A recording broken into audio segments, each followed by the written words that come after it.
আসসালামু আলাইকুম। আপনার উপর শান্তি বর্ষিত হোক। সুপ্রিয় দর্শক শ্রোতা বন্ধুরা, বন্যা পরবর্তী এবং দূষিত পানি ও দূষিত পরিবেশের কারণে বিভিন্ন ধরনের ভাইরাস, ব্যাকটেরিয়া ও ছত্রাক সংক্রমিত হয়ে আমাদের বিভিন্ন ধরনের রোগব্যাধি হয়ে থাকে।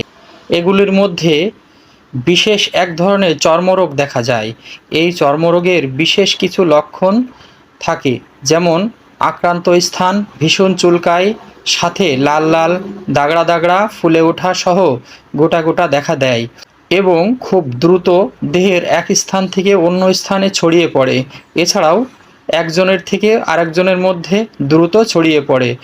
এমন চর্মরোগের জন্য homeopathic magic cure remedy arsenic album 200 দিন দুবার করে সেবন করুন এবং মেজেরিয়াম 200 প্রতিদিন সকালে একবার করে সেবন করুন। দুটি ওষুধ মোট 1 সপ্তাহ সেবন করুন। আপনি এই ধরনের চর্মরোগ থেকে মুক্তি পেয়ে যাবেন ইনশাআল্লাহ। ধন্যবাদ।